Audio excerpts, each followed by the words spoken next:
Hello. It's great to be part of the Creative Writing Studies Conference this year. My name is Amy Ash, and this presentation is called Signal to Noise Ratio, Information Overload and Feedback Reception.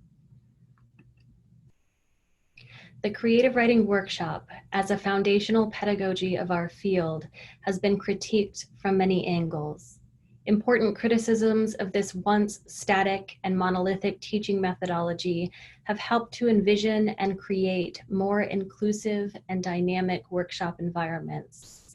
However, an essential element of the workshop that needs to be more thoroughly explored involves the range and abundance of often contradictory written feedback it produces. In a creative writing class of 15 students, which I might add is far below the 25 student course cap for creative writing workshop courses at Indiana State University, where I teach. If a student produces 10 poems over the course of the semester, each of their poems was workshopped by the class in a whole class format where workshop participants prepared written responses to the work of their peers. Each student would have 140 written peer responses to contend with by the end of the semester. Simply digesting this information seems impossible in itself, but often students are expected, with little guidance, to integrate this feedback in revision. If instructors were to read and assess all written workshop feedback in this imagined utopian course of only 15 students, they would need to evaluate 1,500 workshop responses over the course of the semester. Considering how the size of workshop classes keeps expanding to unwieldy numbers, the issue of how students and instructors handle written feedback becomes even more challenging. We should not forget that the definition of feedback involves not only information sharing, but also sound distortion. The question becomes, what are students supposed to do with all that noise?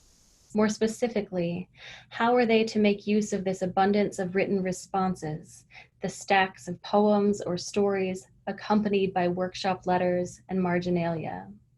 How do distance and digital environments affect this communication and reception? As instructors, how does our own feedback come into play? How can we help adjust the signal to noise ratio of workshop feedback so these written communications and exchanges can be more beneficial? I'm interested in examining that liminal space between when feedback is offered and how it is received. My presentation today seeks to explore and expose some of those challenges, envisioning some potential solutions. In doing so, I will outline my future research that may, I hope, begin to address some of these issues through empirical research involving both qualitative and quantitative approaches. An important starting point involves reflecting on the type of feedback our students need, as well as how we are teaching students to provide feedback for one another. Pamela Anas and Joyce Pesaroff suggest having students frame workshop guidelines by asking students, what do they want others to say about their work? What will they find helpful? Additionally, Anas and Pesaroff discuss alternate genres and strategies for written responses, like lab reports, that allow the writer to describe their process, agenda, and questions. Janelle Adsit also emphasizes the importance of the writer's role in framing and participating in the discussion of their own texts, arguing for the elimination of the, quote, cardinal rule requiring the writer's silence, which helps alleviate some of what Patrick Bizzarro describes as the abandonment of apprentice writers in creative writing classes to the decisions of others. Many instructors guide students toward descriptive rather than prescriptive statements in workshop.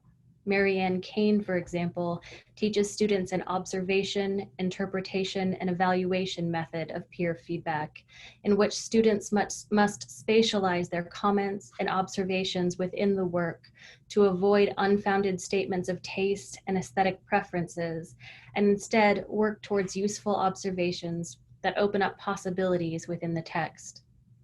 All of these strategies help to shape and focus workshop feedback and discussion in a way that serves student needs and concerns. Likewise, incorporating a variety of workshop formats and approaches, including small group discussions, electronic forums, and one-on-one conferences may be helpful. But introducing various methods of sharing and discussing student work also adds other layers of complexity by creating more potential hierarchies of feedback types and how they are valued. Even if we move away from traditional workshop approaches, the question of how students deal with feedback still remains. We must address the issue of student uptake of written feedback, an area explored in the field of composition and rhetoric, usually with a focus on how students understand, react to, and use feedback they get from their instructor. We must ask, how are our students reacting to, interpreting, and utilizing the feedback they receive from us and from one another? What are the possible connections between this feedback and their revision strategies? How can we help them make these connections? Because the COVID-19 pandemic has altered many of our classroom practices, it has made surveys, interviews, and class observations more difficult. I intend to hold off on this research project until we have returned to some sense of normalcy, though I realize our definition of normal will necessarily have changed. To limit the scope of this investigation, I plan to focus on beginning to intermediate poetry workshop courses and to include colleges and universities in Indiana and the surrounding states, places I would be able to travel for class observations. Ideally, the study would involve a mix of large state schools, private institutions, and small liberal arts colleges. I will begin by surveying creative writing instructors, requesting their feedback instructions, documentation, or assignments, and reviewing their instructions for and evaluation of workshop feedback. Specifically, I will be asking if they provide students with specific guidelines and instructions, what those guidelines look like, how and how often they are evaluated, and how do they guide students in interpreting, responding to, and incorporating feedback in revision. Then I will conduct surveys of creative writing students, asking about their experiences with workshop feedback. I'm interested in how they value workshop feedback, how they make sense of it, and how it informs their approaches to revision. The next component of my research will involve classroom observations and interviews of both instructors and students. Finally, I will collect and review student creative work, written workshop feedback, and, if available, revision statements or reflections. Through this investigation, I hope to get a better sense of the role workshop feedback plays in the creative writing classroom, what problems or challenges arise in giving and receiving feedback, and how we might enhance our scholarship and improve our pedagogy in this area. I should note, I believe the process of providing thoughtful, informed, detailed feedback is arguably as important for the students providing the feedback as it is for the recipient.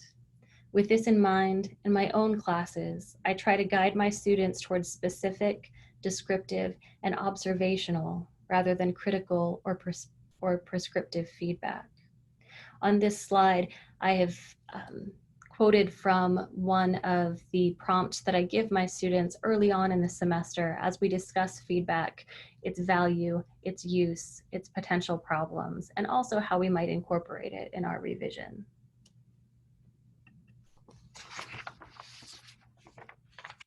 This next slide is an evaluation rubric I also give my students that I use when I'm looking at the feedback they provide for one another, which I do early in the semester and sporadically throughout the semester as well. Though I'm ending this portion of the presentation with the instructions and evaluation rubric I give my students for feedback, I would love to invite a discussion of how you address feedback in your own courses, and welcome any input or suggestions you might have for future research.